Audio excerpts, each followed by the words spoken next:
Telugu Desam party అధినేత చంద్రబాబుకు ఈసారి గెలుపు అత్యంత అవసరం. ఇప్పుడు గెలవకపోతే ఇక పార్టీ మనుగడ కూడా కష్టమే. ఈ పరిస్థితుల్లో 40 ఇయర్స్ ఇండస్ట్రీస్ ఈసారి ఎన్నికల్లో కొన్ని కఠిన నిర్ణయాలను తీసుకుంటారని చెబుతున్నారు. గెలుపు ఆధారంగానే టికెట్లు ఉంటాయని చెబుతున్నారు. ఫ్యామిలీ ప్యాకేజీలు, సీనియారిటీ, లాయల్టీని పక్కన పెట్టి రియాలిటీ వైపు మొగ్గు చూపుతారంటున్నారు.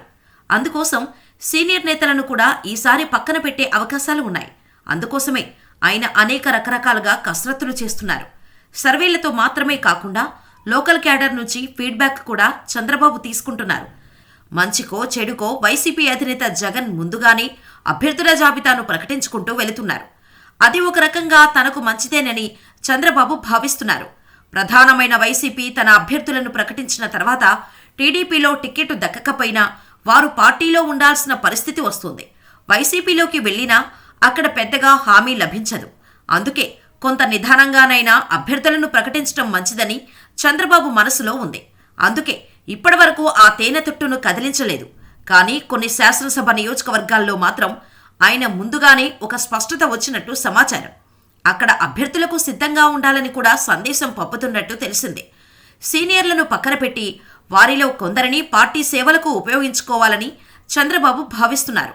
అలాగే కొందరికి మాత్రం తాము అధికారంలోకి వస్తే శాసనమండలి లేదా రాజ్యసభ పదవి ఇస్తామన్న హామీ ఇవ్వనున్నారు. చంద్రబాబు కూడా జగన్ లాగానే ఉండేవాళ్లు ఉంటారు, వెళ్లేవాళ్లు వెళతారు అని డిసైడ్ అయిపోతున్నారు. పాత వాళ్లకు సీట్లు ఇచ్చినంత మాత్రాన గెలుస్తారన్న గ్యారంటీ లేనప్పుడు కొత్త వారిని తెచ్చి ప్రయోగం చేయడమే మంచిదన్న నిర్ణయానికి చంద్రబాబు వచ్చారు. అందుకే జగన్ తరహాలోనే చంద్రబాబు కూడా ఎక్కువ మంది పాత సీనియర్ నేతలను పక్కన పెట్టే అవకాశాలు ఉన్నాయి. మరి జాబితా విడుదలైన తర్వాత తెలుగు తమ్ముళ్లకు అసలు సంగతి తెలియదు. అప్పటి వరకు అంతే. ఇదిలా ఉంటే వైసీపీలో సంచలనంగా మారిన బాలినేని వ్యవహారం ఒక కొలిక్కి వచ్చింది. వైసీపీ ఇన్ఛార్జీల మార్పు వ్యవహారంలో బాలినేని అలకబూనారు. ఒంగోలు ఎంపీ సీటు మాగుంటకు ఇవ్వాలని పట్టుబట్టారు. తాజాగా నేరుగా సీఎం జగన్తో సమావేశమయ్యారు. తన నిర్ణయమేంటో జగన్ తేల్చి చెప్పారు.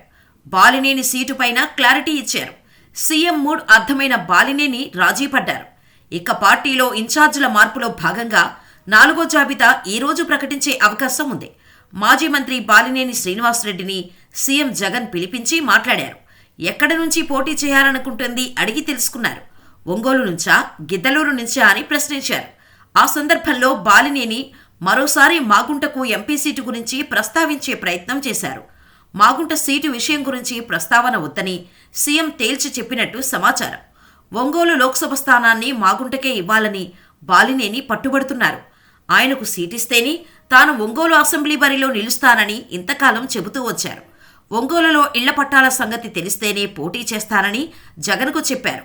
ఇళ్ల పట్టాలకు ఎంత ఖర్చవుతుందో అధికారులతో మాట్లాడి తేలుస్తానని, ఖర్చు భరించగలమో లేదో చెబుతానని జగన్ అన్నారు. ఆ నిర్ణయాన్ని బట్టి తాను ఒంగోలు నుంచి పోటీ చేయాలో గిద్దలూరుకు వెళ్లాలో నిర్ణయించుకుంటానని బాలినేని చెప్పినట్టు తెలుస్తోంది. దీంతో బాలినేని వచ్చే ఎన్నికల్లో ఒంగోలు లేదా గిద్దలూరు నుంచి పోటీ చేయడం ఖాయమైంది. ఆయన కుమారుడుకు ఎలాంటి ప్రాధాన్యత ఇస్తారనేది స్పష్టత రావాల్సి ఉంది.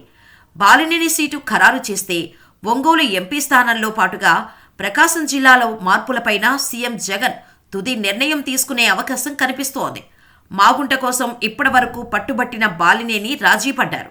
దీంతో వైసీపీలో సీటు రాదని డిసైడ్ కావడంతో మాగుంట టీడీపీ వైపు చూస్తున్నట్టు తెలుస్తోంది. మరోవైపు వైసీపీ 4వ జాబితా ఈ రోజు లేదా రేపు ప్రకటించే అవకాశం ఉంది. ఇప్పటికే 3 విడతల్లో 50 మంది అసెంబ్లీ, 9 లోక్సభ స్థానాలకు అభ్యర్థులను ప్రకటించారు. 4వ జాబితాలో ఎంపీ అభ్యర్థులే ఎక్కువగా ఉండే అవకాశం ఉంది. నరసరావుపేట ఎంపీ లావు శ్రీకృష్ణదేవరాయలను గుంటూరు నుంచి బరిలోకి దింపాలనేది సీఎం ఆలోచన. నరసరావుపేట ఎంపీ పరిధిలో ఏ నియోజకవర్గంలోనూ బీసీ అభ్యర్థి లేరు.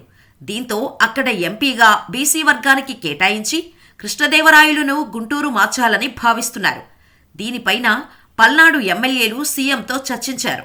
నరసరావుపేటతో పాటుగా గుంటూరు, మచిలీపట్నం, రాజమండ్రి, కాకినాడ, బాపట్ల, కడప, రాజంపేట, ఒంగోలు పార్లమెంటు అభ్యర్థులను జగన్ ఈ జాబితాలో ఫైనల్ చేసే అవకాశం కనిపిస్తోంది.